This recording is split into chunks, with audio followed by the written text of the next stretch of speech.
Boker Tov, messieurs, dernière ligne droite, Bezrat Hashem, on y va, magnifique, on va voir des choses extraordinaires à raconter sur la table du Seder. On continue ma Sechet. On y va en direct. J'ai un fan. J'avoue, j'ai un fan. Alors franchement, il ne perd rien. Je viens de le mettre, écoute, j'ai encore rien dit. Allez, on y va. Masechet, Sota, Daf Yud, Aleph, Amoud Aleph. Messieurs, on va voir des choses. Ben, j'ai des frissons. Je ne sais pas pourquoi j'ai des frissons. Écoutez bien.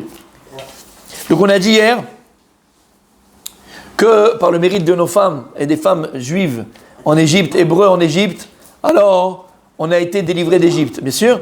Et on a ramené hier, rappelle-toi, que les femmes, elles allaient donc dans le champ, elles se faisaient belles, elles allaient amener avec un seau, elles amenaient des petits poissons, elles donnaient à manger, à boire, et elles nettoyaient leur mari, elles mettaient de la senteur et de la pommade, elles faisaient des massages parce qu'ils étaient fatigués. C'est le spa, maman, un spa. Et après, entre les chourottes, entre les lignes des champs, elles se cachaient avec leur mari pour faire des enfants. C'était toute la kavana tova qu'elles avaient.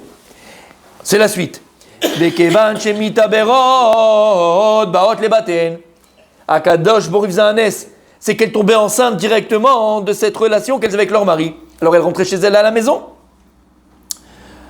וכיוון שמגיע הזמן מולדיהן, alors maintenant quand il arrivait le temps d'accoucher, elles avaient peur pour leur enfant d'accoucher dans les maisons. Pourquoi? Parce qu'il y avait un registre. Puisque Paro, il avait décrété que tous les bébés garçons juifs devaient être jetés dans le Nil. Quand arrivait le temps de... comment on appelle ça dans le terme. Le terme, elles arrivaient à leur terme, exactement. Elles avaient peur d'accoucher dans leur maison, parce que les Égyptiens, les policiers égyptiens, les capots égyptiens, ils étaient là, et ils attendaient pour prendre le gosse, dès qu'elle accouchait, le jeter dans le Nil. Tu te rends compte ce qui se passait, mon tzaddik? Tu te rends compte ce qu'elles vivaient? Et malgré tout, elles faisaient des enfants. Et malgré tout, elles avec leur mari. Pourquoi on a dit hier? Pour faire descendre les 600 000 âmes. Il y a fait merde. Alors qu'est-ce qu'elles faisaient? Elles allaient dans les champs et elles accouchaient en dessous le pommier. Quand ce soir tu vas venir, ou demain soir tu vas venir, on ne le dit pas pendant les fêtes, mais d'accord? Mais quand tu viens et tu dis Shir Hashirim, et on dit dans Shir Hashirim, en dessous le pommier, je t'ai éveillé, orarticha. C'est quoi ici? On parle de la maman qui a fait sortir Mecha, qui est Akadosh Baruch Hu, il a fait sortir, il dit, je t'ai fait sortir en dessous le pommier, je t'ai fait sortir du ventre de ta maman. C'était qui la sage-femme? C'est qui s'occupait du bébé? C'est qui a fait accoucher les femmes d'Israël en Égypte? Akadosh Baruch Hu. Et il dit Akadosh Baruch Hu, Tachat Atapua Warticha dans Shir Hashirim. En dessous le pommier, je t'ai éveillé. C'est quoi je t'ai éveillé? Je t'ai fait vivre, je t'ai fait sortir du ventre de ta mère. C'est Akadosh Baruch Hu. Quel tapouar? En Égypte, mon fils. Ensuite, il écrit Akadosh Baruch Hu Sholeach Mishme Marom, Mishmenaker ou Mishaper Otan. Akadosh Baruch Hu, il a envoyé du ciel quelqu'un qui venait et qui lavait les bébés. Akadosh Baruch Hu, il venait et qu'est-ce qu'il faisait? Akadosh Baruch Hu, il lavait lui-même les bébés. Akadosh Baruch Hu, il venait et il embellissait les bébés. Il s'occupait d'eux, il leur mettait la pommade pour qu'ils soient en bonne santé. Il leur changeait, d'accord? Il s'occupait de tout ce que le bébé il a besoin. Kechaya zo shemeshaperet et ablad. Comme cet animal là, la chaya, comme une biche, comme une brebis, non pas une brebis, une biche ou un cerf qui est là, comme une biche qui est là à s'occuper de son petit. Alors elle le lave avec la langue, d'accord? Elle le nettoie, elle le protège, elle est là. Chez Nehemar, comme il y a écrit dans Echeskiel, Umolataich beyom oledet otach lo karat sharech, ubemaim lo ruchatzta, les mishai, umelaket la en shne igulin. Et Akadosh Baruch Hu, il faisait 2 ronds autour d'eux. Echad shel shemen vechad shel debash. Il y avait un qui était rempli d'huile. Donc les Tunisiens, tu vois, c'est de là. D'accord, depuis la naissance, c'est dans l'huile. Vechad shel debash. Et un autre qui était rempli de miel. Shenema, vayni kaoud vash misela veshamen. Quand je voulais sortir du rocher, de l'huile et du miel. Qu'est-ce qu'on voit de la Gemara, mes amis? Akadosh Baruch Hu, il s'occupait lui-même des enfants qui naissaient en Égypte. Quand les femmes devaient accoucher, elles sortaient dans les champs. Et qui s'occupait des enfants? Comment elles vont accoucher? Akadosh Baruch Hu birvodo ou beatzmo. Je vois ici. Oui. Une question. Comment est-ce qu'il pouvait y avoir des paradoxes où on était complètement opprimés d'un côté, oui, et de l'autre côté, les femmes, elles donnaient naissance et elles laissaient comme ça leur enfant et elles savaient qu'ils étaient gérés par Akadosh Baruch Hu. Comment est-ce qu'on acceptait cette situation? C'est-à-dire, non, je vois pas ce que tu veux dire. On était complètement opprimés, esclaves, martyrisés d'un côté, Ouais. et de l'autre côté, on allait, les femmes allaient et accouchaient et laissaient. Enfin, c'est quand même très paradoxal. Tout à fait. Je vais juste donner la parole à Rabbi Michael, d'accord? Alors, c'est pas la parole que je donne, c'est juste que je veux que tu chantes. Chante-lui. Sur le mérite des femmes, vas-y. Chante. Allez, chante. Il n'y a que lui qui peut chanter. Vas-y. Non, vas-y, réponds-lui. Allez, Adam, c'est pas grave, vas-y, chante-lui. Vea filou beastara. Ça existait pas. T'as compris ce que ça veut dire? Vea filou beastara. Ah, c'est quoi cette chanson? C'est quoi? Qu'est-ce qu'on chante? Vea filou beastara. Même dans le plan Esther Panim, le plus grand Esther Panim, d'accord? Le plus grand moment de souffrance et de malheur pour le peuple juif. Où Kaviachol, à Kadosh Baruch, on ne le voit pas. À la Shoah, on ne voyait pas Kadosh Baruch. On ne voyait pas Kadosh Baruch. En Égypte, a priori, on ne voyait pas Kadosh Baruch. Comme tu as dit, c'était que de la souffrance. C'était de la souffrance. Les travails des femmes pour les hommes pour les femmes. Et il manquait un bébé, on le mettait. On a vu Mère Gabriel qui est venue et qui a amené la pierre devant Kadosh Baruch pour plaider pour le peuple juif. Tu regardes cette brique-là, avec les bébés qui étaient encastrés à l'intérieur. Filou Bastara, à Kadosh Baruch Sham. Même dans la plus grande Esther Panim, plus grande désarroi et voilement de Dieu, Kadosh Baruch il est là. Kadosh Baruch nous abandonnera jamais. Il a créé la situation pour leur donner du mérite. Il nous a abandonnés. J'ai pas entendu. Il a créé la situation pour Oui. leur donner du mérite. Parce qu'en fait, Non, mais- on ne peut pas dire qu'elles aient eu le mérite, elles. C'est pas elles Alors, qui ont faire sortir non, les- non. Toi, tu as dit quelque chose de magnifique. Tu peux répéter la phrase magique que tu viens de dire? Il nous a abandonnés. Il a fait. Le problème, c'est que Kadosh Baruch Hu, mon tzaddik, ne nous abandonnera jamais. Le problème, c'est que nous, on l'abandonne. Et c'est l'exemple qu'on donne. C'est l'exemple qu'on donne. Ne m'énerve pas. Écoute-moi. C'est l'exemple qu'on donne à chaque fois, mon tzaddik. Toi, tu marches dans la rue, tu vois un papa avec son fils. D'accord? Il a 4 ans, l'enfant. Et il marche dans la main. Et le fils, c'est un petit chenapan. C'est Rabbi Michael Selam quand il était petit. D'accord? Petit chenapan. Il aime faire les petits coups. Il aime un peu aller à droite, à gauche. Il monte, il descend. D'accord? Non, maintenant, il est sage. D'accord? Mais quand il était petit, ok? Toi, tu es là, tu vois la scène de loin, parce que tu es assis sur un banc. Et le papa, il est avec le gosse. Et son papa, il dit, ne me lâche pas la main, mon fils. Regarde la route, c'est 4 voies juste à côté. Il y a les bus, il y a les camions et des machins. Ne me lâche pas la main. Et le père, il l'attrape, le père, il la grippe. Mais le gosse, c'est un gosse. Il fait le kick, il fait le bleed. Ah, papa, je sais ce que je fais. Papa, laisse-moi jouer. Papa, c'est ma vie. Papa, c'est comme machin. Papa. Mon fils, écoute-moi, je te dis, c'est dangereux. Tu peux courir, tu peux partir, tu peux machin, c'est dangereux. Et puis à un moment donné, le père, il accroche la main de son fils, mais le fils, qu'est-ce qu'il fait? Guili. Et il s'en va, d'accord? Et il va sur le gvish. Et il se prend un camion. Qui tu accuses, le père ou le fils? Le camion. Alors parfois, Kadosh Baruch Hu, tu sais ce qu'il fait pour pas qu'on se prenne? C'est ce qu'il fait, et bien sûr le père. Tu sais qu'est-ce qu'il fait à Kadosh Baruch Hu pour pas qu'on se prenne le camion, et Mchek, il n'y a plus d'Israël? Qu'est-ce qu'il fait? Il fait comme un bon père. Regarde mon fils, je préfère que tu pleures maintenant que moi je pleure après à l'hôpital. Paf, il lui met une baffe. Alors le gosse il dit, mais c'est quoi ce père que j'ai? Mais il t'a sauvé la vie ton père. C'est pour ça que quand on vient, on fait les keynotes le jour de Tisha B'Av qu'on faisait, parce que cette année c'est fini. Ma chère, il arrive. On ne fera plus les keynotes. C'est que la simcha, mais rappelez-vous quand on faisait les keynotes. D'accord? Exactement. Non, on ne les jettera pas. On se rappellera, ça sera amusé. D'accord? Alors écoute bien, qu'est-ce qu'on dit? On dit keynote. Qu'est-ce qu'on dit? Mizmor le Asaf, le Mizmor, le Télim que David Amelech il a composé par rapport à ce moment-là, la destruction du temple, on dit Mizmor le Asaf. Elle dit la Gemara, elle dit les Chachamim, on dit Dieu. Kinot le Asaf, on dit pas Mizmor, Mizmor c'est un chant, c'est une louange. Tu vas louer Dieu par rapport au fait qu'il a détruit le temple et qu'on a été en exil. Regarde la Shoah, l'Inquisition, les tsars, les machins. On dit Mizmor les Asaf, il faut dire Kinot le Asaf, les malheurs, les pleurs. Elle dit non, Mizmor, Tadalama, c'est l'exemple du papa. Akadosh Baruch Hu, on le remercie.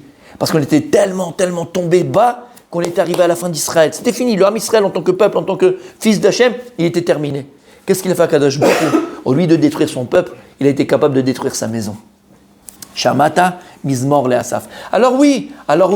Je parle pas de toi, je parle de moi, je parle de nous, je parle de vous, je parle de toi. D'accord? Quand on veut se dédouaner, et dans tout c'est comme ça, quand on veut se dédouaner de notre responsabilité, qu'est-ce qu'on dit? Et pourquoi Dieu il a... Tu veux une baffe? Tu veux une baffe? Toi t'étais où pendant 50 ans toi? Toi t'étais où pendant 40 ans toi? Toi t'étais où pendant 80 ans? T'étais où? Toi t'étais où? La véritable question qu'on doit se... La véritable question qu'on doit se poser, c'est moi où j'étais. D'accord? Moi où j'étais. Kadosh Baruch Hu, il est toujours là. Akadosh Baruch Hu, il est toujours là. L'amour de Dieu pour nous, il est éternel, infini donc, éternel, inchangeable et inconditionnel. T'entends ce que je viens de te dire? Voilà. Alors nous, on met des écrans entre nous et Dieu. Nous, on met des écrans entre nous et Kadosh Baruch Hu. Donc on ne peut pas recevoir. Edma la asat. Donc les vraies questions, non, c'est pas difficile, ça dit. C'est juste un peu de émettre, un peu de vérité. Mais ça fait mal. Moi, ça me fait mal. Quand je te parle, ça me fait mal. Parce que ça me remet en place. C'est vrai, c'est dur, la vérité, elle fait mal. La vérité, elle n'est pas des fois agréable à entendre, mais c'est la vérité. Kadosh Baruch Hu ne nous a jamais abandonnés. Et la preuve, c'est que tu es encore là, je suis encore là, on est encore là. Malgré tout. Et ça, c'est différent ce que Oui, qu'est-ce qu'il y a? je disais, c'est différent. Non, mais j'ai pas répondu à lui, j'ai répondu à lui. Parce que d'un côté, J'ai pas dû répondre à... Là, au contraire. Là, c'était... Alors, j'ai terminé de régler le problème là-bas, d'accord? Voilà. Je reviens à, d'accord, mon tzaddik. Il a fait... Toi aussi, t'es un tzaddik, hein, mais je reviens à un autre tzaddik. Il y a le tzaddik et le tzaddik, ok? Et donc, je reviens à toi, ok? Là, c'est des choses complètement différentes. Premièrement, il y avait la xéra... Non, la bichla... elles allaient amener leurs enfants là-bas pour accoucher. Oui. Elles savaient que ça allait bien se passer. Non, elle ne savait pas. Bah si, la preuve. Non, elle ne savait pas. Après, ils vont accoucher. Non, nous, on a l'histoire à la fin. Toi, tu as vu le film à la fin. Elle est Shem Shamaim. Elles sont différentes. Moi, je fais Macheyeye. Moi, elle n'abandonnait pas. Macheyeye. Elles ont fait ce qu'elles devaient faire. Et c'est ça. Alors, c'est sûr que notre niveau à nous, on a dit, mais attends, je peux faire quelque chose alors que je ne connais pas le résultat. Elles étaient à un niveau d'Emouna qu'elles savaient très bien qu'Akadosh Baruch Hu. Elles le savaient qu'Akadosh Baruch Hu, il les allait leur donner. Mais par rapport à ta question, c'est très simple. Encore une fois, Galut Mitzrayim, il y a fait Meod, Kol Hakavod. Blainara. Galut Mitzrayim, mes amis, c'est une xéra qu'Akadosh Baruch Hu, il a prévenu Abraham avec nous. C'est Abraham qui a choisi. Donc c'est pas d'après un comportement. Tu comprends? C'est pas. Qui a été sauvé. Tous les enfants, tous les petits garçons d'Israël ont été sauvés. D'accord? À part ceux qui étaient dans les monts, il y en a qui sont morts, mais ça, c'est encore un cours. Fait partie du Dor Apelaga. C'est Dor Apelaga. Mais bon, je ne rentrerai pas dans ça avec rouler. Mais tu as compris? Ici, c'est un xéra qu'on connaissait. Abraham, il le savait. C'est lui qui a choisi Galut Mitzrayim. Alors oui, bien sûr, Rabbi Michael, rappelle-toi ce qu'on avait dit. Le Ramban pose la question, il dit à ce moment-là, alors pourquoi l'Égypte a été punie? De toute façon, c'était déjà prévu. C'est une xéra, c'est un décret de Dieu. Pourquoi les Égyptiens, ils ont été? Alors, ils y doivent aller, exactement. C'est qu'on devait être juste étrangers dans une terre étrangère, et ça, c'était un grand malheur pour nous. Mais eux, ils ont rajouté à notre peine. Ils ont rajouté à notre souffrance. Sur ça, ils devaient payer. Mais la xéra, elle était là. Tu commences, ça veut dire, la Shoah, ce n'était pas une xéra qui était là. Il y a une lettre du Chavetz Chaim, je vous ai montré cette lettre, il faut que je la retrouve, mais je l'avais amenée ici à la synagogue. Il y avait une lettre du Chavetz Chaim qu'il avait écrite en 1931. Il est mort en 31, en 33, il est mort en 33. En 31, en 33, pardon, en 31, il avait fait une lettre. On l'a, hein, c'est pas un truc. Chavetz Chaim, il avait écrit, d'accord, à tout l'armée Israël. Et dans cette lettre-là, il écrit le mot Mefourage. Parce qu'il voyait l'assimilation. C'est que les juifs allemands, ils étaient allemands avant d'être juifs. Bon, tout ça, on le connaît, tout ça, d'accord? Tout ce que tu veux. C'est vraiment une assimilation. C'était une catastrophe au niveau du judaïsme, ok? Bref. Et là-bas, il écrit. Il voyait la catastrophe arriver. Et il écrit dans sa lettre. Shoah, ça veut dire catastrophe. Et il écrit là-bas, il écrit, il y a une catastrophe qui va arriver sur le peuple si on ne fait pas teshuva. C'est que c'était pas, on faisait teshuva, ça serait passé autrement. Et il y a plein de choses comme ça qui seraient passées autrement. Vous comprenez ce que je veux dire par là? Donc on ne peut pas comparer des histoires qui se sont passées après et l'histoire de l'Égypte. D'accord? Oui? C'est bon? Même si la galoute qu'on vit, c'est la conséquence de la destruction du Beth Amikdash. Mais la destruction du Beth Amikdash, elle est due à qui? Elle n'est pas due à Hachem, elle est due à qui? À notre comportement. On a dit pourquoi le Beth Amikdash a été détruit à cause des Sinatrinam. Le premier à cause des 3 Averot. Donc tu vois bien que quoi? Que c'est le résultat de nos actes et pas ceux d'Akadosh Baruch Hu. Et malgré le malheur qui s'abat sur nous, qu'on a nous-mêmes créé, Akadosh Baruch Hu ne nous laisse jamais tomber. Jamais tomber. Parce que l'amour de Dieu pour nous, elle est infinie. Donc elle est éternelle. Inconditionnel, non? Ouais, remarque, il est inconditionnel aussi. Inconditionnel. Un miracle. Ben, moi je l'ai, moi, le miracle. Un miracle, pas un miracle qu'on respire, qu'on réfléchit, qu'on sent, qu'on a touché, etc. Un vrai miracle. Tu veux un vrai miracle? Aïe, ce mot, Hachem Ishma. Tu veux le vrai? Aïe, non, ne dis pas ça. Ah, si, tu dis bon. Ne dis pas ça. Il a traité, non, je rigole. Il a dit un vrai miracle. Un V, la mer rouge. La Gemara, elle vient, elle dit. La Gemara, elle vient, elle dit. Qu'est-ce qu'elle dit, la Gemara, mon tzaddik? Je peux le dire? Ra'ata shifra alayam. Ra'ata shifra alayam. elle a vu une chifra, une servante, dans l'eau, quelle eau? L'ouverture de la mer Rouge. Ma shelo ra'a Yecheskel ben Bouzi. Ce que même un des plus grands prophètes d'Israël, qui était Yecheskel ben Bouzi, n'a pas pu voir. C'est-à-dire que ce qu'a vu même une servante, d'accord, pendant Kriyat Yam-Souf, c'était le summum. Hein, ce qu'on a vécu en Égypte, les Gyplés et tout, c'est du petit. Comment on a vu du petit?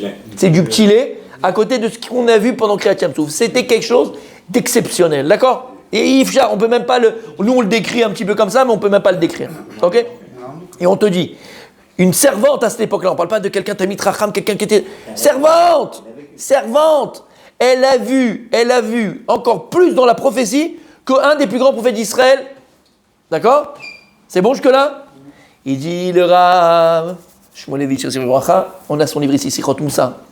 Il pose la question. Il dit attends. Si tu me dis qu'une servante, elle a vu à la mer Rouge encore plus que ce qu'un des plus grands prophètes il a vu, pourquoi tu l'appelles Shifra? Pourquoi tu l'appelles servante? C'est une prophétesse, tu n'appelles pas servante. Shifra, ça veut dire, d'accord, c'est mes zalzel, c'est méprisant. Appelle-la, c'est une bonne. Appelle-la Nevia. C'était une Nevia, c'est une prophétesse. Et il dit quelque chose d'extraordinaire, Matzali. Malgré tout ce qu'elle a vu dans la mer Rouge, elle est restée Shifra. Ça n'a rien bougé en elle. Elle a vu des choses extraordinaires, ça a bougé. T'as levé la main? Parce que c'est ce qu'on dit tous les jours on le répète. Et on va le dire dans la Haggadah, on le dit tous les jours. Ve'adata hayom va'shevota el levavecha.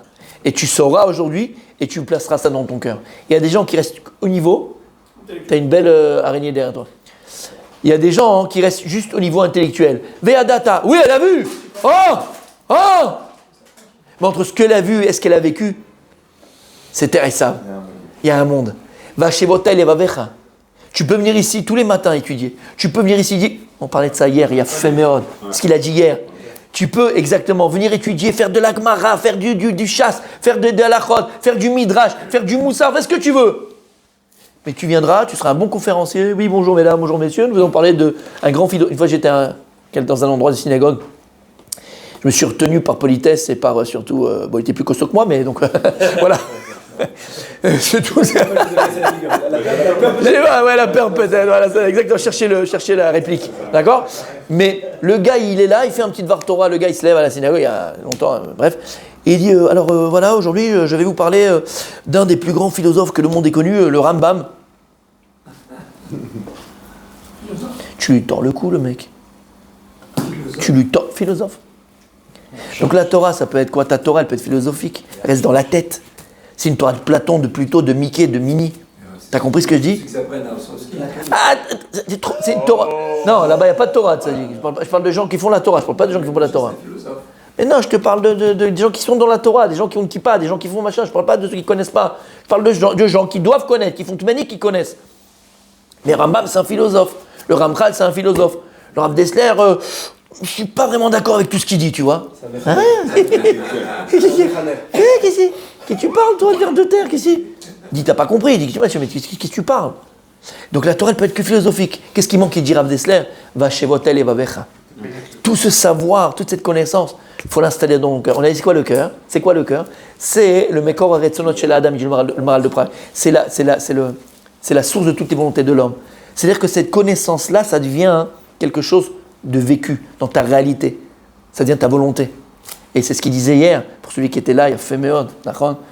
Et j'ai ramené le Rav Dessler, il dit, il y a des gens, Rabbi Michael, il dit Rav Dessler, il y a des gens, il a dit, c'est sa phrase à lui, j'ai vu des Talmidei Chacham, des rochers yeshivot, shelo ishpiu meuma al talmideim, qui n'ont pas influencé quoi que ce soit à leurs élèves, rien, mais c'était des Pentium 18. Et il dit pourquoi? Parce qu'il manquait une chose. Dvarim ayotzim min halev, nirnasim lalev. Les paroles qui sortent du cœur, ils pénètrent le cœur. Et il te dit, mais c'est pas vrai. Les paroles sortent de la bouche, pas du cœur. Non, Habibi, comprends plus. Mais sois plus dans la profondeur des choses. C'est que quand maintenant toi, tu vis ce que tu dis, tu es ce que tu dis, là tu peux influencer autour de toi. Mais si tu restes Platon, tu restes Aristote, c'est juste fais ce que je dis parce que je fais. C'est-à-dire que oui, philosophiquement, c'est magnifique, c'est très beau. Et tu parles bien, des beaux discours. Mais dans la vie, dans la réalité, tu n'es pas ce que tu dis, tu ne vaux rien, ça ne vaut rien. Tu as le rôle d'HPA, tu ne peux pas influencer autour de toi. Si, tu influences, exactement ça. La déconnexion entre la tête et le cœur. Tes élèves, ils seront comme toi. Tu auras des grands philosophes, mais au niveau de l'être, au niveau de l'application, au niveau de leur réalité, sont des animaux. Rambam, Ils sont des animaux. Rambam, il était adepte de Platon. Non, il n'est pas adepte. Pas adepte. Il a dit, non, il a dit, j'ai jamais vu quelqu'un de plus intelligent que lui. Bien sûr, dans l'intelligence, ils sont intelligents. Chokhma bagoim ta'amin. Alors qu'est-ce que t'en fais de cette intelligence? Si tu mets cette intelligence simplement à des fins intellectuelles, elle ne sert à rien. L'intelligence intellectuelle, elle est là pour faire avancer le monde dans le bon sens. Et c'est quoi dans le bon sens, mon tzaddik? Vers Kadosh Baruch Hu, vers le vrai, vers le spirituel, vers la construction, pas vers la destruction. Et on parlait des midot. T'as compris ce que je te dis, mon tzaddik? Moi je t'aime. Moi je t'aime. Vous savez combien je t'aime? C'est l'amour vache quand même. Et je répéterai ce que j'ai dit hier, mais vraiment en passant. Vous avez à côté de vous le Talmid du Rav Chaikin, le Talmid du Chavetz Chaim. Vous avez l'élève du Rav Chaikin. Vous avez l'élève du Chavetz Chaim, messieurs. Vous êtes fous. Et vous êtes là, vous le laissez comme ça. Vous êtes fous. Est-ce que c'est clair, messieurs? Ça t'a répondu à ta question? Ah, j'aime pas ce que... Si, vas-y. C'est pas tout à fait ce que je disais, c'est-à-dire que Mechila, vas-y alors. en disant que Hachem nous abandonne jamais. Jamais. Je suis bien d'accord. Oui. Ce que je dis, c'est qu'au même moment, et c'est Oui. ce que disait Simkel, c'est-à-dire qu'il y avait cette réalisation. Pendant la Shoah, il était caché, et donc il y a des gens qui ont gardé la foi, mais c'était pas visible. Là, c'était visible. Oui. Donc à la fois, on était complètement opprimés, on était des esclaves, et de l'autre côté, les femmes allaient avec leur mari et j'ai compris. avaient naissance à... J'ai compris. Il a fait meurtre. Alors, j'avais pas compris aussi tout ce que tu disais, la suite de la question. Mais j'espère que déjà, la première chose, ça t'a quand même répondu un petit peu. Mais maintenant, j'ai compris ce que tu dis. Ok, là, on ne parle pas de la Shoah, on ne parle pas de ces choses. Là, on parle de la Géoula. La Géoula a été prévue par Kadosh Baruch Hu. Quand? Ça, c'est Hachem qui décide. Et au moment de la Géoula, Kadosh Baruch Hu, pour montrer, et ce qu'on a dit un peu hier, pourquoi Hachem a fait tous ces miracles? Hachem aurait pu faire différemment. Pourquoi il fait ça? Akarat Hatov. À Kadosh Baruch Hu, pendant la Géoula, et on dit, et je l'ai dit, on dit dans le Keter de Moussaf, Hen Gal Kietrem Ached Kireshit. Là, on a un temps précis de Géoula. On a eu des Géoulat. Géoulat Mitzrayim et Géoulat Atida Bez Hashem avec Mashiach Hashem. Et pendant la Géoula, à Kadosh Baruch Hu, c'est écrit dans les prophètes, à la fin, je parle des temps. On vivra des miracles, Bezrat Hashem. Ce qu'on a vécu en Égypte, on le revivra, Bezrat. Bon, on le vit. À chaque instant, on vit que des miracles, d'accord? Mais tout à fait. D'accord? Mais, ok? Donc là, c'est la Géoula. La Géoula, Kadosh Baruch Hu, il a fait des miracles. C'est un temps précis. La Shoah, c'est pas une Géoula. La Shoah, au contraire, c'est on a pris dans la tête et que pris dans... Là, c'est comme on a dit, et c'est pour ça qu'on fait ressembler la Géoulat Mitzrayim à une naissance. Et vous savez que le premier soir, donc Motzei Pesach de Moed, d'accord? On va commencer à lire à compter le Homer. Et quand on dit les Shem Yichud là-bas, qu'est-ce qu'on parle? De quoi on dit? Bon, Mar Bedama Ichaï. On parle du sang, et je t'ai vu dans ton sang, et je t'ai fait ça.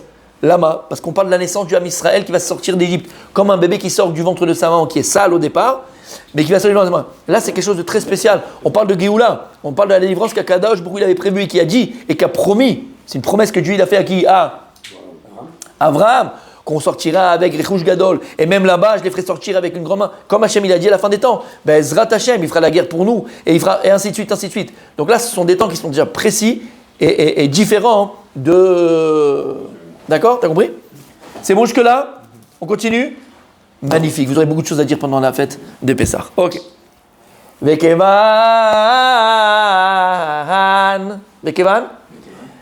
Shimakirin Baen Mitzrim. Et lorsque les Égyptiens ils arrivent dans les maisons juives, elles voyaient que les femmes elles avaient déjà couché ou dans les champs, ils couraient dans les champs pour aller tuer les bébés juifs. Bain les organes, ils arrivaient pour tuer les bébés dans les champs.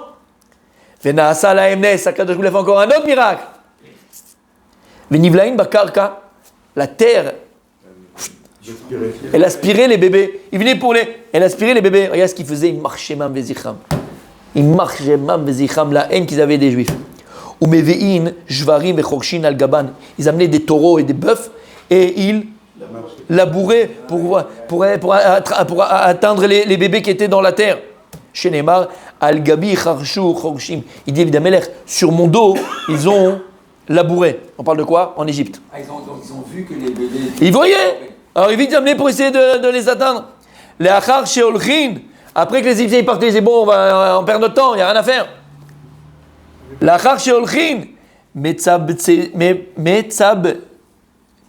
Veyotzin. Be'aseb Asadeh Akadosh. Où il les faisait pousser comme de l'herbe. Il faisait revenir les bébés et il faisait repousser comme de l'herbe. D'où l'expression d'où naissent les enfants dans les choux. Chez Nehemar, bien sûr, c'est de là. Chez Nehemar, Revava ketsema chasede natatir. Je t'ai mis comme une myriade d'herbes. Vekivan chez Midgadlin. Et puisque les enfants ils commençaient à grandir, ils étaient seuls dans les champs. Baïn adarim adarim et batehem. Ils revenaient dans leur maison, chacun il savait, il y avait un GPS, quand j'ai mis une puce, et chacun il savait quelle maison, quelle maman, quel papa, et ils rentraient comme ça, adarim, adarim, comme des troupeaux. Parce qu'elles accouchaient de combien?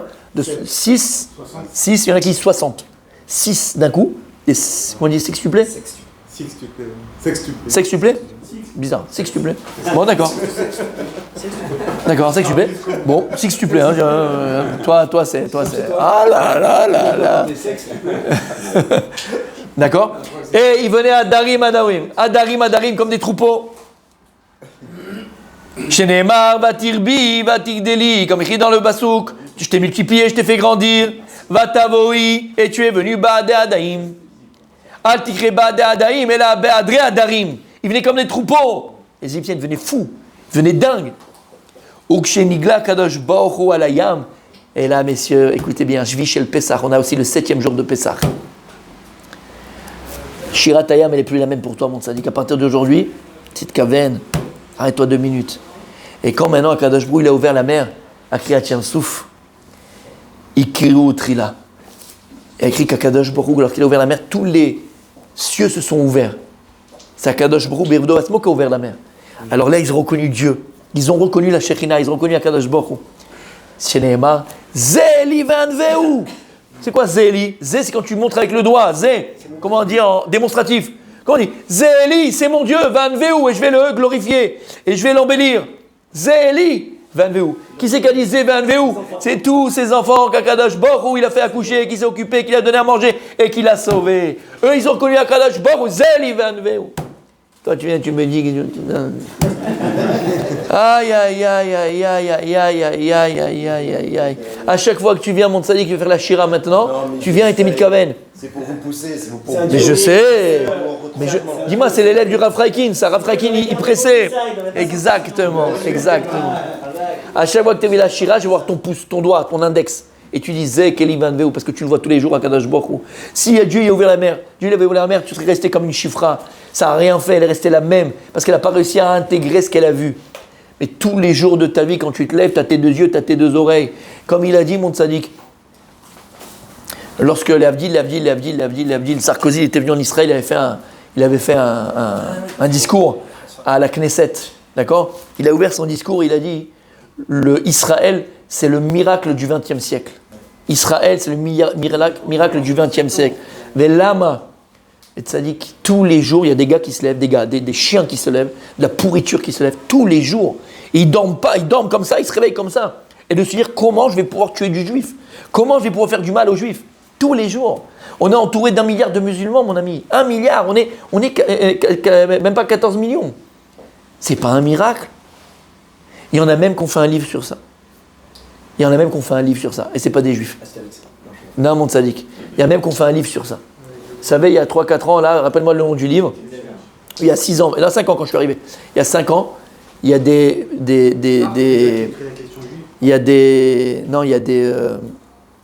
scientifiques. Il y a des scientifiques non juifs, la preuve de Dieu exactement. Et ils ont montré par la science, quoi, l'exactitude de la science, mais c'est des pontes, hein. C'est pas des petits, c'est des pontes. D'accord, je ne sais plus comment ils s'appellent les gars. Bref, c'est des pontes. C'est des pontes de la physique et de la science. Et à la fin, ils ont un chapitre. Non, je te dis pas comment ça se termine. Je te dis pas comment ça se termine, d'accord. Mais je te dis le dernier chapitre. C'est, d'accord, 300 pages, c'est sur ça, et 40 pages, c'est sur la fin. C'est scientifique, 300. Et le dernier, c'est pour montrer la preuve de Dieu, c'est scientifique. Le dernier, c'est quoi? La preuve de Dieu? Les Juifs. Les Juifs! Et il te prouve que la Bible, elle est vraie, parce que Dieu, il a promis au peuple juif qu'il ne sera jamais détruit. Et il te montre d'après génération, machin, des non-juifs, des chrétiens. Alors eux, ils t'amènent à JC, à l'acrobate, est-ce que tu veux? Ok, d'accord. Mais eux-mêmes, ils te disent la preuve de l'existence de Dieu. C'est les juifs. Rien de logique, il n'y a pas de logique pour que ce peuple-là, il y a d'autres peuples qui étaient plus puissants, plus forts, plus grands. Ils n'existent plus. Ils sont plus là. Et si ce n'est la promesse de Dieu que c'est leur peuple. D'accord? Des non-juifs, tzaddik. Toi, tu viens, tu me racontes. Franchement, c'est décevant. C'est décevant. Midot. On a fait hier le cours sur les midot. Le cours sur les midot. On respire. Sadique. L'élève du Rav Chaïkin.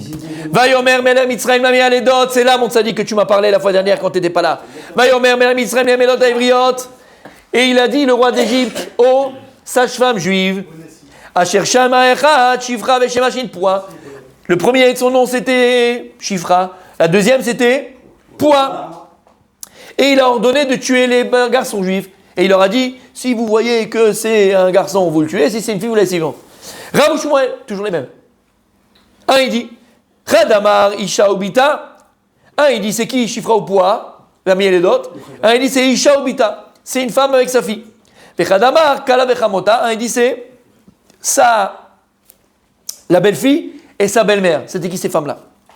Manda Marisha Obita. Écoute bien. Celui qui dit que c'était la mère et sa fille. C'était qui alors ces femmes-là? Yocheved, Myriam. D'où tu sais ça? C'est Gemara dans Sota. Yocheved et Myriam. C'était qui? C'était Myriam et Yocheved. Yocheved la maman et Myriam et la fille. C'était des sages-femmes. Uman de Amar Kalavechamota. Alors c'était qui? La bru et sa belle-mère. Yocheved Elisheva. Yocheved Elisheva, la femme de Aaron à Cohen. C'était elle les sages-femmes. Tanya Keman de Amarisha Obita. Il y a une braïta qui dit que c'était Yocheved et Myriam. Des Tanya, on a enseigné. Shifra, zo Yocheved. Shifra, dans la Torah, c'est Yocheved. Vela manikra shema Shifra. Pourquoi on a appelé son nom Shifra? À Yocheved. Appelle à Yocheved.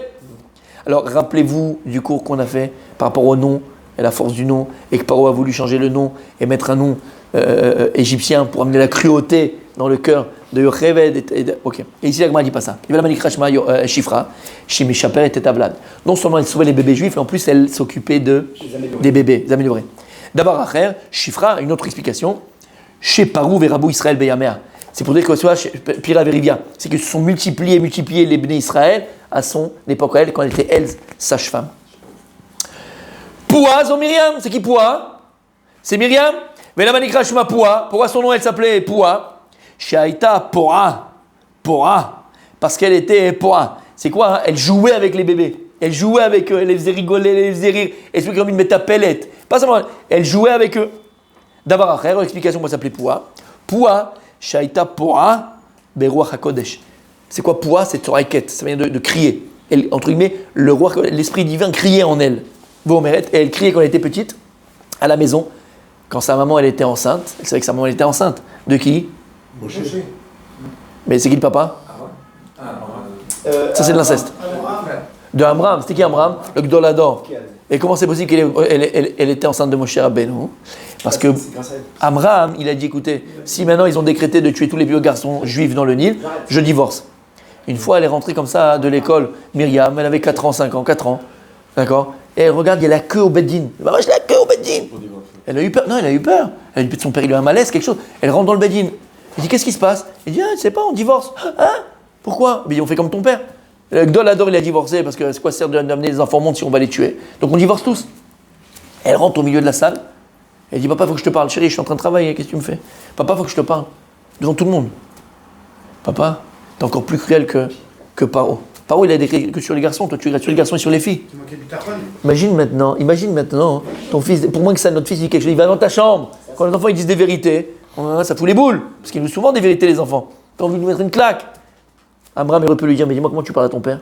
T'as pas honte? Il s'est levé, il a dit, chérie, tu as raison. Il l'a embrassé sur le front, il a dit, chérie, t'as raison. J'annule, je me remarie avec maman, mais il y a un problème, maintenant je l'ai viré, il faut que je fasse le chidour. Qu'est-ce que fait le chidour entre Amram et Yocheved? C'est Myriam. Quand tu vas voir maman, papa il regrette, papa il savait pas, papa il a pas réfléchi, allez c'est bon. Et ils ont fait le mariage, tout le monde a repris leur femme. De ce remariage-là, va naître mon cher Rabbeinu. Du mérite de Myriam, et d'avoir été modé à la Hémet, d'avoir reconnu la vérité, de plus petit que soit. Et Myriam, elle avait Ruach HaKodesh, l'esprit divin. Et elle criait après qu'elle a vu sa maman qui était enceinte, elle disait Vomet, Atida, Imi, Sheteled, Ben, Shomoshia et Israël. Elle criait partout dans les rues. Ma maman, elle va donner naissance au sauveur d'Israël. Et il a dit une fois le Rav Yagen, Nissim Yagen, Srutot Tegena, Alenu. Celui qui a connu le Rav Nissim Yagen, c'est quelque chose, mon tzaddik. Et il disait, quel mérite ils ont eu, Amram et Yocheved, d'avoir donné naissance au Mashiach. Si maintenant je te dis, tu vas donner naissance au Mashiach Hashem, tu t'es prêt à payer la terre du monde. Quel mérite ils ont eu d'avoir Behemet Moshe Rabbeinu. Il dit, Moshe Rabbeinu, c'est lui qui va donner la Torah appelée Torah Emet, Torah de vérité. Quelqu'un qui a été capable d'écouter plus petit que soi, devant tout le monde, et de reconnaître qu'il s'est trompé, alors que c'est le Gdol Ador, l'enfant de 4 ans. Il dit, je me suis trompé. Cette personne-là, elle va donner naissance à qui? À Mashiach Hashem, Moshe Rabbeinu, qui appelait Emet, Torah Emet, et qui va donner la Torah de vérité. Alors, chez Niskeh Be'ezrat Hashem, que Shifra et Poua, chez Niskeh Be'ezrat Hashem, qu'on passe un seder Be'ezrat Hashem, Kacher, Besameach. Comme j'ai dit, les midot, c'est plus important que tout. Même si à table Rabbi Yasher Nissim, même si à table de Pessah, t'as des gens qui sont un peu loin, des gens qui commencent à, et tu sais pas, et que c'est compliqué, et des fois ça discute, des fois ça parle, faut à toi de mettre de maison, de remettre les gens intéressés et de remettre les gens. Mais surtout, ne pas s'énerver, ne pas être méchant, ne pas gâcher cette soirée extraordinaire. Le mieux, c'est de manger la ficomane en son temps. Comme j'ai dit, tu n'as pas pu manger en ton temps, ta femme elle est un peu stressée, et machin. Ne stresse pas le monde, ne stresse personne. C'est un soir extraordinaire, Akadosh Baruch Hu, il est là. On va transmettre dans le cœur de nos enfants, dans notre cœur à nous là, Emunah Bashem, Hen Gaalti Etrem Achet Kreshit. Tout celui qui est là et qui rallonge sur les miracles que Dieu il a fait en Égypte et que Dieu il fait avec nous tous les jours. Arezem et Shubach, cette personne elle est louable. Toi t'es moins ou t'es plus, tu prends plus que Kik Rabbi Akiva et les Talmidei Chachamim et les Rabbanim qui étaient à Bnei Brak qui ont oublié même que c'était pratiquement Kriyat Shema chez El Shacharit. Toute la nuit ils ont parlé de ça. Toute la nuit ils ont parlé d'Akadosh Baruch Hu. C'est un soir où on peut faire pénétrer Behemet, enraciné, pas dans la tête, dans le cœur. La Emunah Bashem, Shinskeh Be'ezrat Hashem, de vivre la Géoula. Shlema.